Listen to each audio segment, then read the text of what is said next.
This video showcases a compilation of everything you can expect to see in probably Calamity's biggest update ever. It's going to include new spoilers that's never been seen before, details of Sunken Sea mobs, and so much more. Remember, I will only be covering changes coming to this update, so anything not mentioned in this video will either come in a Sunken Sea Part 2 or more likely set for another future update. Starting at the desert biome, we'll see complete redesigns of Stormlion species, in which the further you travel down and towards the Sunken Sea, the regular antlions will gradually be replaced with Stormlions, until we ultimately reach towards the Timeless Shores, where they'll be most prominent. This sub-area acts like a transition layer between the desert and actual Sunken Sea biome. You will find creatures like the Stormlion Sentinel being the replacement of Stormlions. However, we'll have new attack patterns, one of which where they will chase towards and full on grab the player, electrocute them briefly, before letting go and charging at you again. It's also said that you can bait an antlion charge and make them hit a wall, causing them to get dizzy and stunned for a while, which I found to be a cool little detail. It's important to note though, these sentinels are a neutral mob, which means will only be hostile if attacked or if grab bolts are nearby. What are grab bolts, you may ask? These are basically your antlion larvas, so when they break open, it will chase and explode themselves to deal damage. As for the rest of the antlion family, the Stormlion Sentry is the equivalent of regular antlions, only instead of sand, they can charge a railgun on its jaws that fire electric bolts at the player. And then the Stormlion Scout, resembling the regular antlion swarmers. They can throw guard bolts at the player that explode on contact. But not only do Stormlions inhabit the Timeless Shores, as you can also expect to be full of undead and ghostly creatures too.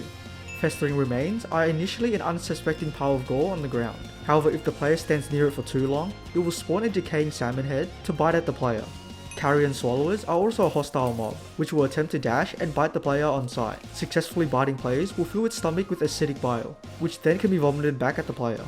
As for Jellyghouls however, these are lost souls of citizens who died during the incineration. They remain idle and passive. Only once provoked will they attract all nearby Jellyghouls to shoot brimstone flames at you. Mirage Newts are also passive. They can camouflage themselves to blend in with the environment, and provoking a Mirage Newt will cause it to attack with its poisonous tongue. And then we have friendly or more so ambient creatures like lost shoals floating around or Shoreskippers that, well, skip along the shores. But our last one, and one of my personal favourite creatures, are Scavengers, a group of Scuttlecrab NPCs that have sort of a trading mechanic. Pearls seem to be its primary currency, obtained by catching pearl pods with a bug net. You can then barter these pearls with them in exchange for random goods. Take for example the Coral Turban Vanity set, or even better yet, a new Shrimp Melee Armor set, focused on melee speed and a special set bonus of creating a burning aura around it that increases its damage the closer the player is to an enemy. So those were all the creatures within the Timeless Shores. However, in order to access the remaining sub-biomes and layers within the Sunken Sea, the Cnidrian will need to be challenged as his barrier blocks the entrance to the rest of the biome. You may know it currently as a goofy mob that can phase through walls shooting water projectiles, but it will now be reworked into a proper mini-boss. Whilst not all details can be given, the player will be given an option to spare him, leading for some very interesting possibilities. Either way, this will unlock the rest of the Sunken Sea, so now let's talk about the Radiant Reefs, filled with vibrant coral and equally colourful array of creatures. Starting with passive and simple critters, we have sea floaties that run away when a player is close by, and then probe snouts which idly swim within the reefs feeding off sea sponges, and slug buns, which are the cutest of the bunch, being able to pet them. And the same thing can be said about sea minnows, where you will be able to capture them with a bug net and use it to obtain charm. The most rare of the friendly critters you will find within these parts are Gilded Axolotls, who can create golden healing auras to support the player. This sounds particularly useful for the next set of neutral critters we'll talk about next. Sharkoons can be startled by players, which cause it to explode, damaging anything nearby, and cause it to enter a smaller form, putting the explosion on cooldown before it can defend itself again. Eutropic Rays however will pursue the player at fast speeds when startled, in an attempt to fight back. Prismback Turtles will use local sea prism as armor shells. They're extremely tanky, and hitting them will cause a thorns effect, causing parts of its armor to explode as shrapnel, dealing high damage back at players. And lastly, clams that get hostile when players hit other clams, causing them to jump around or rapidly snap their shells to produce a stream of damaging bubbles. One other unique trait of clams however is that they can get aggressive as you begin to enter the clam den, another new sub-area of the Sunken Sea, which we'll get into a tiny bit later. But moving on, we have the Polyp Forest. This is the third sub-biome within the Sunken Sea, and themed around heaps of vegetation and interaction with different ambient tiles. Passive critters, we have Prismatic Guppies. They're the most basic critter within this sub-area, and they act as ambience with shimmering sparkles from their body that illuminate the waters of both the Polyp Forest and the Gleaming Burrows. Yes, another sub-area we'll cover next. And then we have Polyp Panaseas. They have a gelatinous coat on their body that protects them from the poison and electric capabilities of polyps, and thus players can harvest this special coating and directly obtain resistance potions. Why this may be useful, you may ask?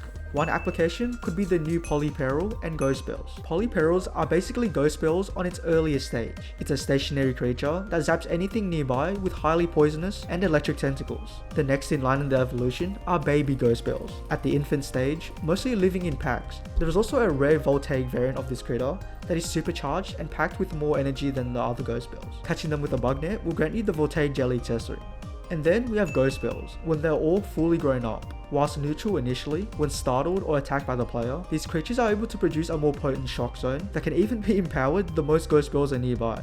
And the last neutral critter being sand prowlers. They hide themselves within the walls, feasting on prismatic guppies as their favourite food. One cool mechanic is that dropping a coin on the ground near them will lure the prowlers towards it.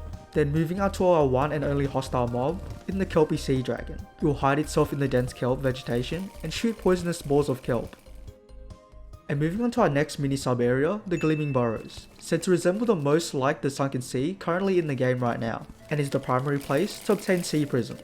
Here we of course have the baby ghost spells I've previously mentioned, but also the Lazarus Lampfish, a neutral blind creature who is easily startled by movement. If it senses a player nearby, it will use his bioluminescent organ on its head to produce a large flashbang that blinds the player for a few seconds before swimming away. As for the Clam Den, this is the smallest section of the Sunken Sea, and home of the King Clam. This will remain as a mini-boss, but re-tiered from Post-Desert Scourge to Post-Evils 1.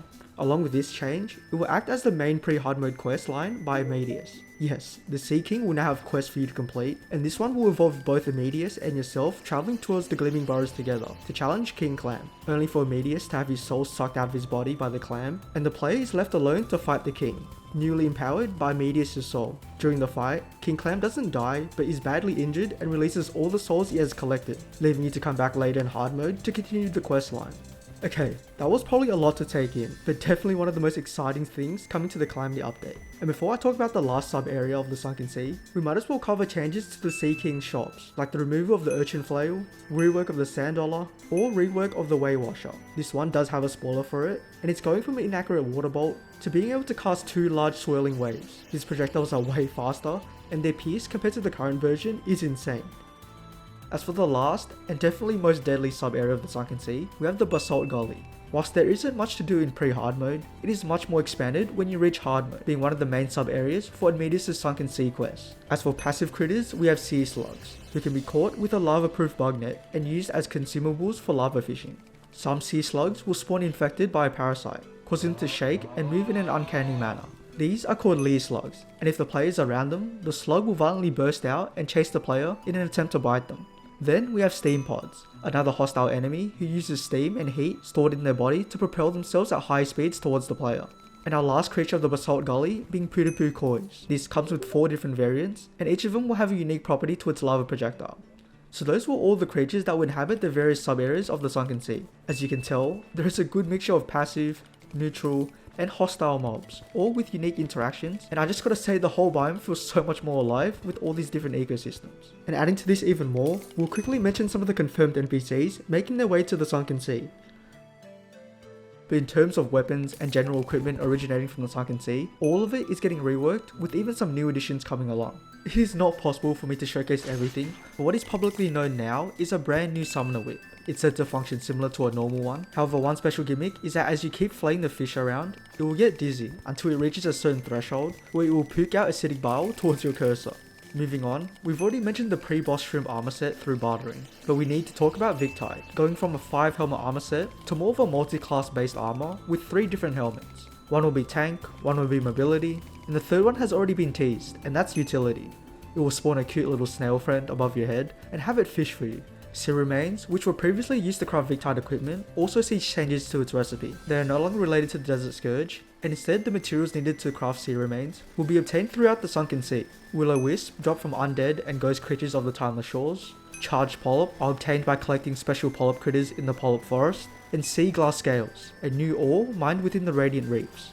Lastly, for Sunken Sea exclusive equipment, we have the Sea Prism Set, fully reworked and redesigned, with sprites showcasing the Seafoam Bomb for Rogue, the Aquamarine Stuff for Mage, and gameplay spoilers of the Sea Shrine Sword, now turned into an active weapon for summoners. Here we can see that holding the weapon will cause the swords to charge up, and then you can right click to command them to attack nearby enemies. And if you want content other than the ones in the Sunken Sea, we'll have a look at the Golden Bat, who was the mob vote winner with 54% of the votes. If you need a refresher, the golden bat will be a neutral creature for the sky biome. It floats and bounces in the air like a balloon, and hitting it with weapons tosses it around like a beach ball. And now we'll be covering weapon reworks. Warning, there is a lot, so I've broken them into multiple different categories, and then the remainder into the respective class categories. You can expect Bloodstone weapons that are crafted using Bloodstone cores to all be updated. We've already seen this with the Blood Boiler within the Flamethrowers patch, and the rest will soon follow, with the spoiler showcasing the Claret Cannon. Judging from the tooltip, it's now going from a ranger exclusive gun to more of a secondary utility based weapon. It now has hypercondensed rounds that deal a flat 500 average damage. These explode upon striking an enemy, releasing blood orbs that can be collected to reduce potion sickness. The explosions also inflict lacerations, lowering the enemy defense. In the next weapon category, we have Draydon's Arsenal, where we'll see equipment across various tiers being renamed and reworked. Furthermore, Arsenal weapons will no longer consume charge on use, and they've introduced special abilities to some of the weapons under an Arsenal cooldown mechanic. So let's go through an example beginning with the Tier 1 Short Circuit, a ranger weapon that shoots a continuous burst of piercing electro bolts, and right-clicking shoots out the taser that locks onto an enemy, causing them to take continuous damage until it supercharges and explodes, putting the taser on cooldown. The Augur is the melee rework of the Gauze Dagger, where left click creates magnetic slashes, and its right click ability creating a magnetic field that pulls in enemies closer. Pressing the right click button again when the magnetic field is active lets the player do a large slash before placing it back on cooldown.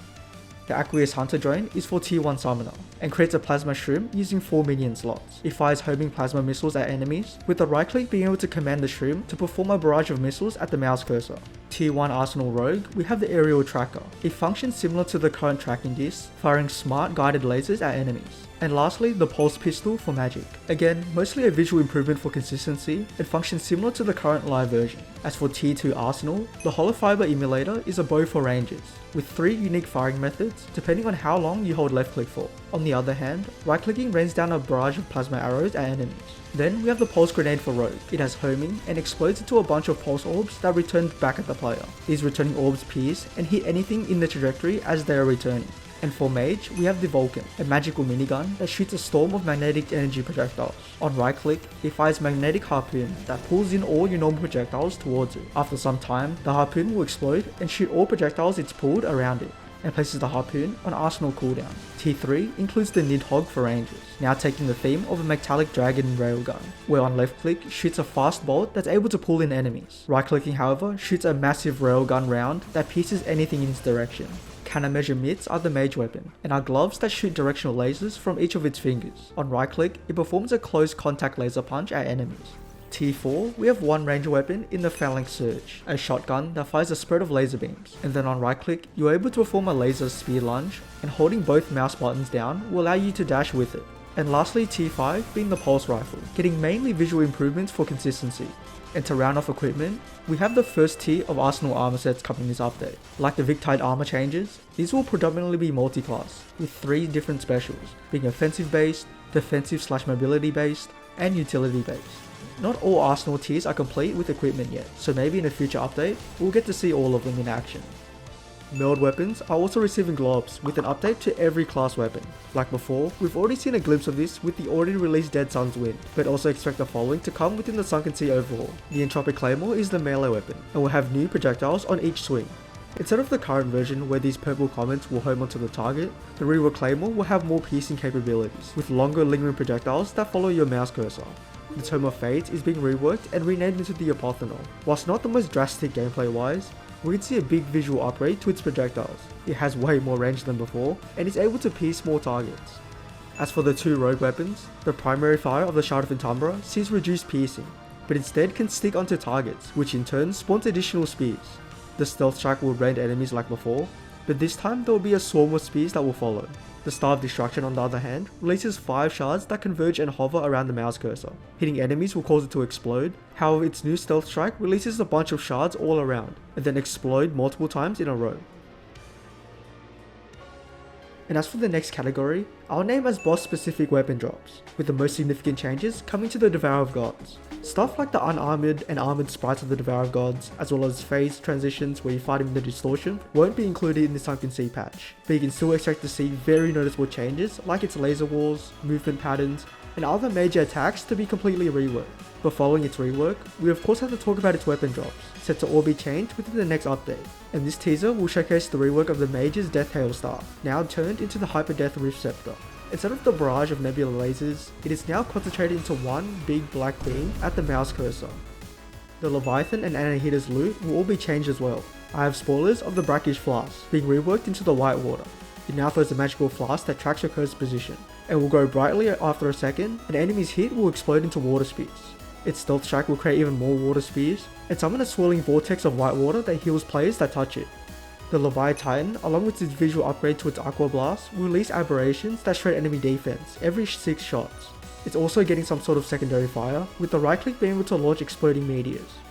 And as for more boss tweaks, we'll see a resprite to the Primordial Worm, aiming to match the new visuals of the Abyss. Profane Goddess Providence includes new visual design, plus weapon drops being reworked, and this also includes the Profane Guardian relics. And lastly, Old Duke is also getting new visuals, along with every weapon drop being reworked in this update. Depending on when you watch this video, I'll be covering the future plans for the Sulphurous Sea and Acid Rain events, so subscribe if you don't want to miss out on any update news. Last boss related change, we might as well show the teaser of Revengeance Men of Cthulhu, where these little creepers are all attached and will need to be slain to break the barrier.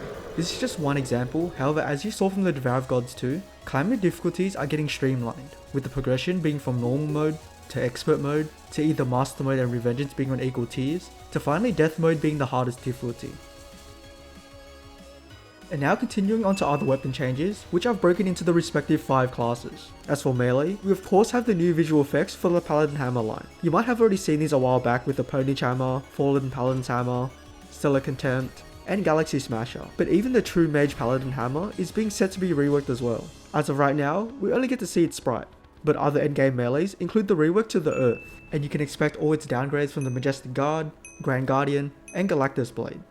Other melee reworks include the rework to the Bladecrest Oath Sword line. This first means the removal of 2 redundant weapons, being the Catastrophe Claymore and Devastation, with the new progression tree looking along the lines of the Bladecrest Oath Sword, into the Forbidden Oath Blade, into the Exalted Oath Blade, into the Devil's Devastation. Whilst I don't have gameplay footage for every single one of these new lines, the first one I can showcase is the Forbidden Oath Blade. You are now able to throw swords with a max of 3 that stick onto enemies, with subsequent blades being able to pierce through the target, bouncing off tiles. It also has the secondary directional swing mechanic, where you can consume these blades to deal bonus damage. But then we have the final upgrade being the Devil's Devastation. The primary fire shoots out these blades, which are able to stick onto the target, inflicting heavy Shadow Flame debuffs, very similar to its downgrades. But then you have this alternative attack that swings the massive sword in a large arc. From the gameplay footage, this appears to detonate the swords that are rendered in enemies for an elemental explosion. I must say this is so cool, and we have even more melee weapons to include, like the Violets, getting a new right click with it being able to send out a spear that can jab through these enemies. The Seeking Scorcher is a craftable melee weapon using Providence's drops, and since it's made to be an upgrade of the Perseus Hatchet, instead of a homing axe that can bounce off enemies, it now has an added functionality. Projectile will now freeze in place when it reaches its max travel distance, in which you can then throw another hatchet at its position and have it bounce off for extra bonus damage. And then we have the Orderbringer, being re-tiered from post Devour of Gods to post Yaren. Judging from the gameplay teaser of this weapon, it's going to function slightly more like a melee weapon, encouraging you to get closer to deal damage, instead of the old or current version, spamming projectiles from afar. You can expect the downgrade of this weapon, the Great Sword of Judgment, to be reworked as well. But next up, we have the Elemental Shiv, turning from a ranged projectile spam to true melee. Its primary fire will function similar to the Starlight downgrade, where it will stab targets in a short range towards the mouse cursor. But then we have an alternative fire where you'll be able to dash through multiple targets many times in a row at light speed. It looks so fun to use. The Gilded Process sees improvements to its true melee. Instead of its usual mechanic of healing the player for each 1% of damage dealt, this has been moved onto its secondary fire, where depending on how long you charge the spear for, the greater the healing and single burst damage output. As for its primary fire, we have entirely new swing animations, and you also seem to be able to perform a slight dash while firing. It gives off the sort of high risk gameplay that I'm sure true melee players will like. And speaking of more true melees, the Hellkite will be getting new and improved swings, with a brand new secondary charge attack for heavy burst damage. But moving on, both Comet Quasher and the upgraded weapon Stellar Striker are getting reworked with updated visuals. For the Comet Quasher, on true melee hits, you are now able to control where your meteors are traveling to with your cursor. Then we have Lucretia, where melee swings will now arc in a small range in front, while simultaneously firing a small helix towards the cursor. On true melee hits however, you also charge up this Stardust, which in turn allows you to launch a powerful singular beam with a right click. And for the Mantis Claws, with new swing animations, as well as getting another charge ability where you're able to fire a water missile. So those were all the melee reworks with gameplay spoilers publicly available, but in this massive update, you can also see a rework to the Basher, Death Ascension's left click, the Baleful Harvester, Devil's Sunrise, Mirror Blade, as well as updates to the Biome Blade, and some flails. As for ranges, we have the removal of point blank damage, which means ranged weapons will no longer deal bonus damage close to the target, but in compensation, all affected ranged weapons that did rely on this mechanic will be rebalanced. As for other individual ranger weapon reworks, we have to take a look at the upgraded Mega Shark line. The Megalodon is the upgrade to the Mega Shark and uses 30 ammo magazines that fire pressurized water streams. After firing the gun, it will unleash a homing rocket before reloading the next magazine. The next upgrade in this line is the Seadragon, where it will instead load a 50 round magazine alternating between bullets and pressurized water jets. These water jets summon small fish that swim around, and once all your ammo is fully depleted, all fish rush towards and detonate enemies. And then we have the Nullification Pistol, which will see drastic shifts to its functionality. In current versions, all shots will alter the target in some way, whether it be shrink their size, make them grow bigger, or so on. This update introduces two different firing modes, with mode 1 firing 3 energy beams that can pierce through all targets, and then the secondary mode, used for homing attacks. Each mode's attack speed will decrease the longer you use it, so occasionally switching them around will be the best option to maximize its damage. Following this weapon's upgrade, the Molecular Manipulator will be changed and renamed to the Ontological Despair. Similar to the Null Pistol rework, it will have a right click function to swap modes. However, the upgrade introduces a charge mechanic, where the longer you hold down mouse 1, the stronger the attacks will become. Mode 1 starts off normally, firing 3 beams that pierce through targets. At 50% charge, the attack speed significantly increases, and fully charging it to 100% will condense all this energy into a homing disruption sphere. As for Mode 2, its base fire allows its projectiles to rapidly home onto targets. At 50% charge, you gain increased rate of fire, and at full charge, this turns the gun into a null annihilation beam. The next line of reworks we'll look at is the Star Cannons, notably the Starfleet, Stamata, and Starmageddon, all set to be reworked.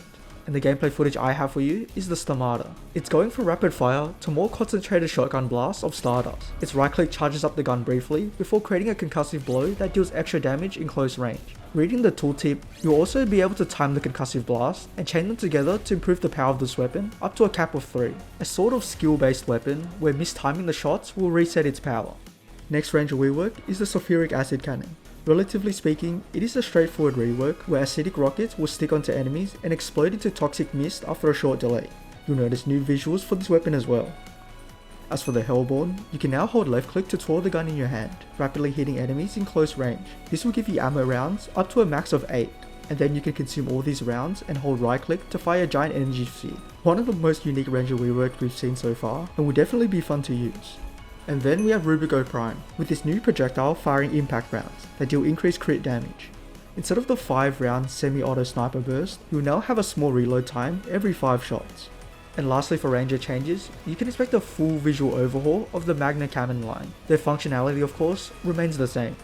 As of recording this video, you can also expect other ranger weapons like the Pristine's Fury, the Storm, both Firestorm and Spectral Storm cannons to be receiving reworks as well. But moving on to rogue reworks, the first change we'll see is all previously consumable rogue weapons, except for throwing bricks, are now non-consumable. Not only is this a great quality of life change, it will most likely mean you can reforge a lot of new weapons, which are basically just straight up buffs. But speaking of the exception of rogues throwing bricks however, this is getting slight visual improvements to its base attack, and the stealth strike causing the brick to shatter into fragments upon impact. The Apocalypse Brick is the upgrade to this weapon using Luminal, and apart from the visual upgrade as well, we'll be getting tweaks to its stealth strike. The brick will shatter on impact, creating 5 homing shards. The Refraction Rotor now has faster travel time, and the Prismatic Shuriken shatters after impact into homing rockets. Stealth strikes would previously just explode into more rockets, but with this rework, we'll tweak it so it throws 3 shurikens instead that rapidly home onto the enemy, making it much easier to use. The Calamity throws a boomerang that ricochets between enemies. Enemy hits alternate between summoning homing light shards or piercing dark shards. Stealth strikes cause an alternating explosion of light and dark on every bounce. The upgrade to this weapon, however, the Samsara Slices, throws a terror disc that upon striking an enemy releases even smaller discs that converge towards the target. As for its new stealth strike, it no longer travels slower, but rapidly chases enemies, followed by a swarm of orbiting discs. The Contaminated Bile throws a flask of, you guessed it, irradiated bile that shatters and leaves lingering toxic gas. Stealth strikes cause an additional sulfuric bubbles to rise from the cloud, making a more stronger option for splash damage.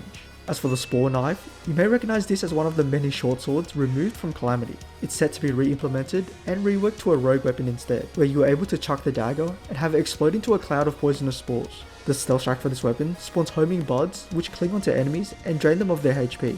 Like before, not every weapon has public teasers, so expect to see all these other rogue weapons being changed as well. But before we move on to the mage class next, you can expect a brand new early game weapon for rogue. The Pumpka Boom throws a special pumpkin that sticks onto enemies and explodes after a short delay. Stealth strikes will throw out bigger pumpkins that can suck enemies in before exploding for huge damage. And for our second last class, we're moving on to the mage, with the first weapon being the Clam Noctis, getting a drastic change to its attack. Instead of the night wyverns that spawn from the sky, this rework will see it change into a Stratus Dragon of sorts, chasing enemies and dealing contact damage. And with that being said, all other Stratus weapons are planned to be reworked in this update as well, which includes the re-implementation of the Stratosphere. Within this new tooltip, it does state that it will now be classless, reading, launches a singularity which influences creatures in a large area around it. Influenced players gain starburst over time, while enemies take damage. Right click to cause starburst to form a barrier, causing you to lose starburst instead of health. So not like the old version, but I gotta love how unique this classless weapon rework looks. Then we also have the upgraded Dungeon Mage weapons getting reworks. The Phantasmal Fury and Shadowbolt Staff already combined into the Vivid Clarity, so we'll take a look at the upgrade of the Vician Trident, and that's the Helium Flash. In this teaser, we get to see a new mechanic in which the weapon can now be charged up to release a big fiery explosion, and there will be a short cooldown period where the wand overheats. And finally, a pretty simple visual upgrade to the Efflorescence, where you'll notice updated projectiles to its bubbles. Similar to other classes, you can see other reworks planned that don't have any gameplay spoilers. This includes the Primordials line, the Bolt spell tomes, and all the others which I'll flash on screen. And so we move on to our last class being Summoner, with the only other rework spoiler being an improvement to the Ignatius Exaltation. Apart from the visual red sheen given to the blades, the right click ability will now return all the summons back to you without needing to recast them back up again. A good little quality of life update, but other than that, it does seem Summoner has the fewest to showcase. But remember, it is getting new whips at least, and some other weapons which I've already teased already. Other than that though, we have images of the upcoming Cyrus Possession rework, and some Summoner sentries like the Squirrel Squire Staff, Caustic Croak Staff, and Sanctified Spark. Now for the last sections, we'll be first covering accessories. The Rusty Medallion will see a drastic rework and is now renamed into the Scion's Kuro. Equipping it grants you with a pet by your side. Apart from its constant nagging and yapping, it causes enemies killed by your ranged weapons to explode, spreading an empowered version of the irradiated debuff. Taking damage will also cause the Curio to self-detonate and debuff any nearby enemies. Then we have another ranger accessory rework, and that's the Deadshot and its upgrades. What we know for sure is that they'll have an ammo swapping functionality, so pressing a hotkey will allow you to swap between different ammo types without needing to open your inventory and do any manual switching. The next accessory we'll look at is a new line, beginning at pre-boss with the Black Glass Band. It's damage based, allowing your attacks to create an obsidian flash on hit, with a short cooldown. Then we have the upgrade to the Black Glass Band, where you can decide whether to spec into Ranger or Mage based accessory. Choosing Ranger will be the Protolith Bangle, where its projectiles spawn a strong marble flash on contact that can hit multiple enemies in an area with a 7-second cooldown. Choosing Mage, you'll craft the Batholith Bangle that will cause magic projectiles to spawn a Granite Collapse on hit, dealing massive single target burst damage. Both accessories cooldowns will be halved if the Bangle effect slays the target.